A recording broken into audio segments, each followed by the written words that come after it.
सुभद्रा टंका को नहीं आसीगला खुशी खबर। डिसेम्बर रे मिलिबो सुभद्रा टंका केउ महिला को मिलिबो तुरंत जानतु। एबे दीर्घ प्रतीक्षार अंत हेबो। खाता को आसीबो सुभद्रा टंका। जो महिला को मिलिनी सुभद्रा टंका से माने ही सुभद्रा टंका पाइबे। आसंता 25 तारिख रे सुभद्रा टंका मिलिबो। एने विस्तृत तथ्य देइछि सूचना और लोक संपर्क विभाग।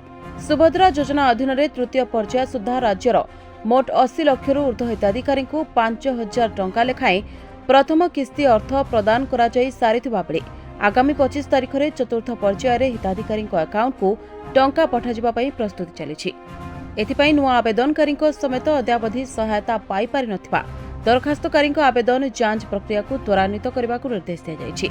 डिसेम्बर 1 सुधा सुभद्रा रे मोट 1,05,36,612 आवेदन ग्रहण होछि। डिसेम्बर 6 सुधा प्रकाशयोग्य अयोग्य तालिका प्रकाश पाइब। ब्लॉक सहरांचल महानगर निगम स्तर रे एही तालिका प्रकाश पाइब। तेबे एहा परे आउ 7 दिन पर्यंत आपत्ति ग्रहण कराजिब। पूर्व आवेदन करथिबा योग्य हिताधिकारी को केउ कारण जोगु सेमानकर अर्थ ऑनलाइन जोगे पठा जाय पारि नाही से संपर्क में अनुध्यान करा जाउछि।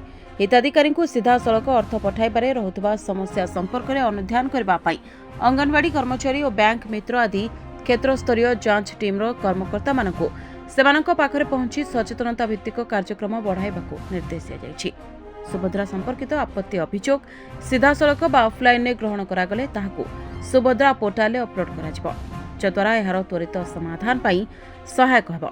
समस्त प्रक्रियार सुव्यवस्था और जांच प्रक्रियार अग्रगति संपर्क में उन्नयन कमिश्नर तथा अतिरिक्त मुख्य शासन सचिव अनु गर्ग, महिला और शिशु विकास विभाग प्रमुख शासन सचिव सुभाष शर्मा उपस्थित में सद्यतम स्थिति अनुध्यान करथिले।